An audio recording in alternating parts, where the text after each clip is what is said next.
Mt Pirongia Forest Park is situated on the outskirts of Hamilton. On Friday the 22nd of August 2014, the Department of Conservation, with Waikato Regional Council's support, used helicopters to aerially spread 1080 poison across most of the forested area. The operation was undertaken to kill possums and rats. In 2007, a similar 1080 poison drop across the mountain was hailed a success by the Waikato Regional Council, despite concerns from farmers.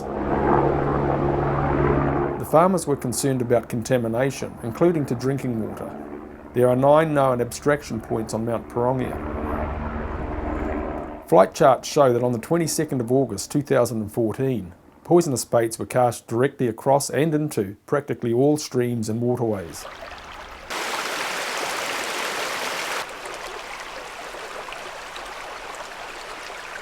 The New Zealand manufacturer's 1080 poison warning label states, "Take measures to minimise the chance of baits accidentally entering any body of water," and "harmful to aquatic organisms."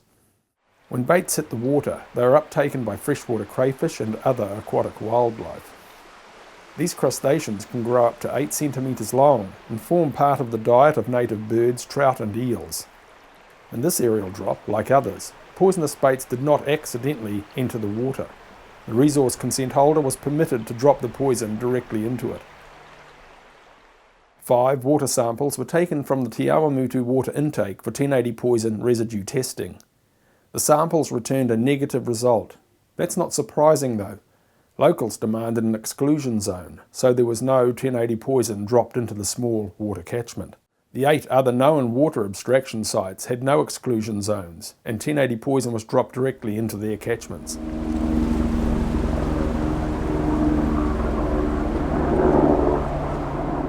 The helicopters spread a total of 32,000 kilos of 1080 poison bait across 16,000 hectares of forest, enough to kill 240,000 people, almost double the population of Hamilton. This toxicity chart shows the lethal doses per hectare. The area is surrounded by farms and crisscrossed with walking tracks. Most walking tracks are open to the public while these drops commence. However, tracks are required to be cleared of baits by contractors within 24 hours of the drop. In this drop, an average of 166 baits were cast across every hectare.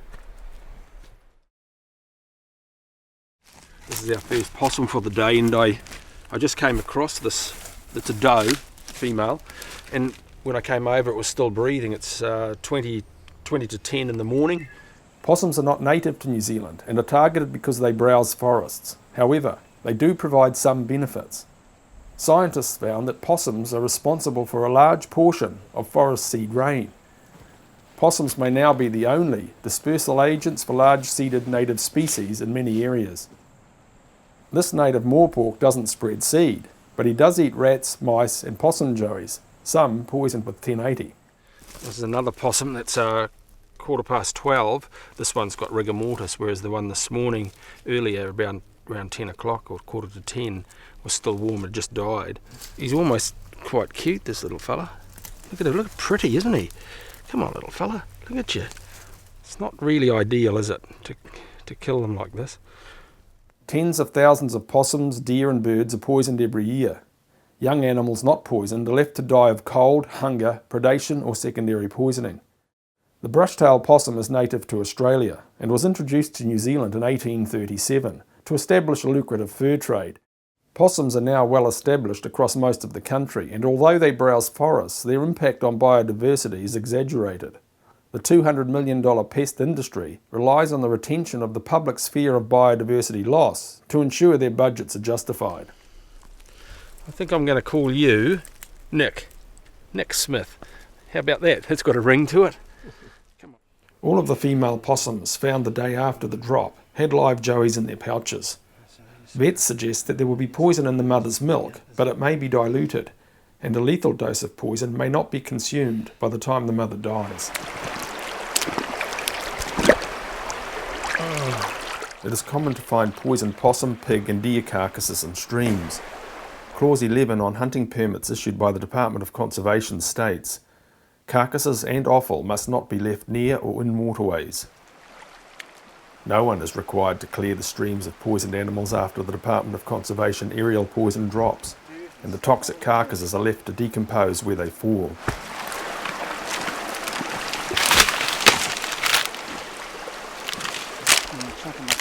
The manufacturer's warning label states, "This product is toxic to wildlife. Birds and mammals feeding on carcasses of contaminated animals may be fatally poisoned," and 1080 wastes are ecotoxic. This study highlights the risk of contamination in eels. Detection of 1080 in the muscle tissue of an eel 9 days after it last consumed possum gut tissue containing residual 1080 suggests that the metabolism and excretion of sublethal doses of 1080 in longfin eels may be slower than in mammals and birds. This gives you an example of the size of the thing. Quite chunky. It's a good one, isn't it? Yeah. Another piece there.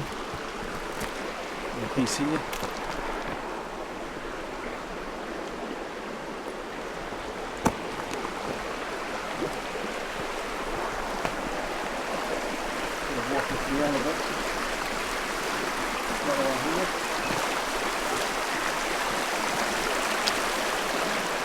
Yeah, it's well under the sand now, that sucker.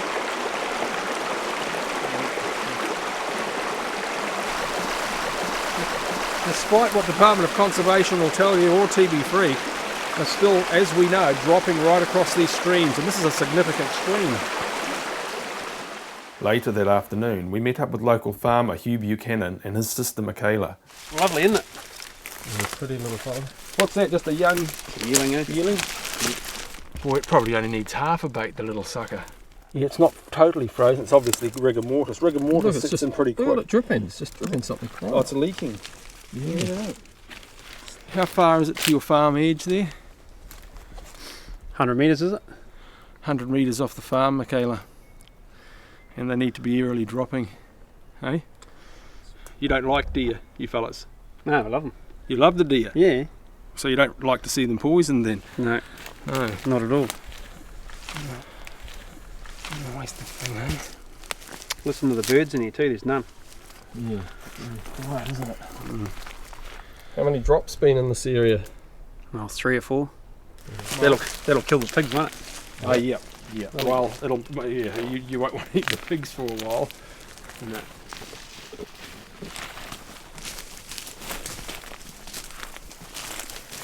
So that's Mum. Oh, that's Mum there. Yeah, she's, look at her eyes, she's sort of bursting a bit out there. Got that red bulging eye look, eh? Yeah.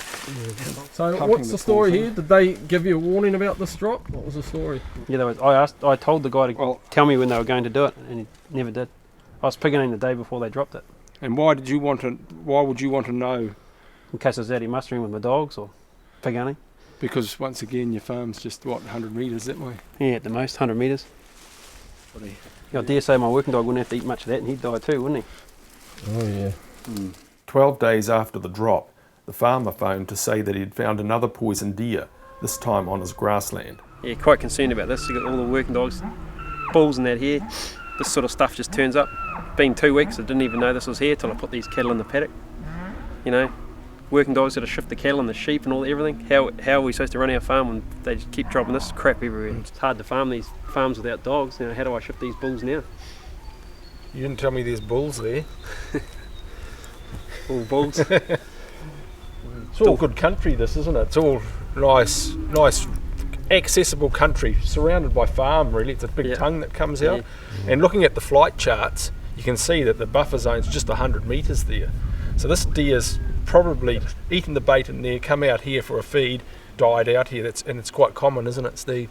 Very common, yeah. We've had several dead poisoned deer on farms lately. You know, this used to be nice bush back in the old days. Heaps of native birds in there. Now, how many can you hear? Not many. No. Research conducted by Landcare research scientists between 2002 and 2005 observed 17 species of birds at Pirongia and compared them with Mangatautari. They reported that no counts increased at Pirongia. Counts of grey warbler, rosella and silvereye all declined significantly, and there was weak evidence for declines of bellbird and fantail. Mt Pirongia has been aerially poisoned in 1996, 2002, 2007 and 2014. Over 1 million hectares of New Zealand forests will be aerially poisoned this year. The results, conveniently, are hidden behind the walls of the forest, so it is easy to ignore. The justification used is that the poison drops save bird populations. However, there is still no credible scientific evidence in the public domain that demonstrates a net population benefit to native species through the use of 1080 poison. There is backing for the use of 1080 in New Zealand. The following organisations support the aerial spreading of the poison. The New Zealand Government owns the factory that imports and distributes 1080 poison.